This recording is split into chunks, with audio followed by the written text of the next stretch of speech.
Hands up.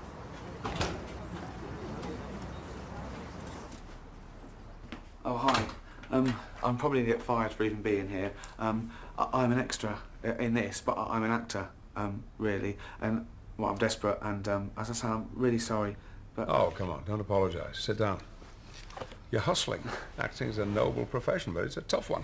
So how are you getting yourself out there? Well, I'm just getting my face around in anything I can, but, you know, I suppose I'm networking, but I've written a script. Yeah, you see, writing, you see, that's the key. I'm writing myself at the moment. Right. You see, as actors, the only choice we have is yes or no. Whereas if you're writing your own material, you're creating your own opportunities. This is my thinking, yeah. I'm writing the screenplay, and I find the whole process absolutely exhilarating. What's yours about, if you don't mind me asking? Well, how best to explain it? You've seen me in X-Men. Yeah. The character I am, Professor Charles Xavier. If you remember, he can control things with the power of his mind. Can make people do things and see things. So I thought, what if you can do that for real? I mean, not in a comic book world, but in the real world. All right. So in my film, I play a man who controls the world with his mind. Right. Oh, that's interesting. Yeah, for instance, I'm walking along, and I see this beautiful girl, and I think I'd like to see her naked, and so all her clothes fall off. All her clothes fall off? Yes, and she's scrabbling around to get them back on again, but even before she can get her knickers on, I've seen everything. You know, I've seen it all. Okay.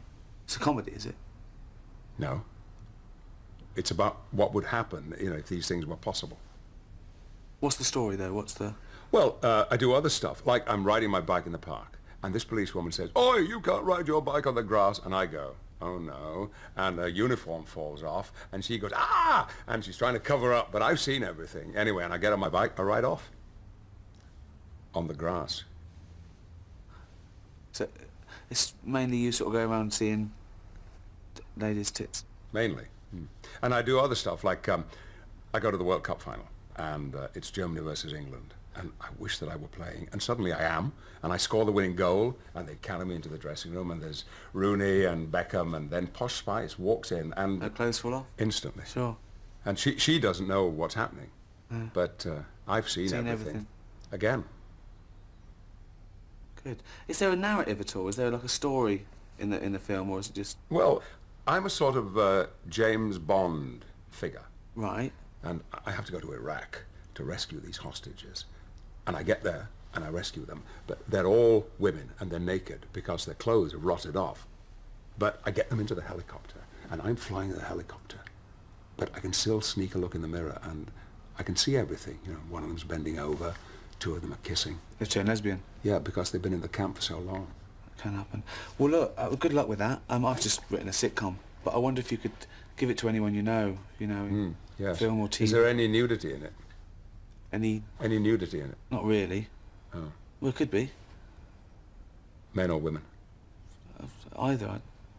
Well, just women. Right. Well, I need a rewrite, but in the meantime, if you could give it to anyone that you know in TV or film. Or... Definitely. Yeah. I will make it so. You've seen Star Trek: The Next Generation, right? I haven't, no. Well, your wife won't let you have it on, has it? I'm not married. Your girlfriend, then? I haven't got a girlfriend, I live alone. You're not married, you haven't got a girlfriend. And you've never watched Star Trek? No. Good Lord.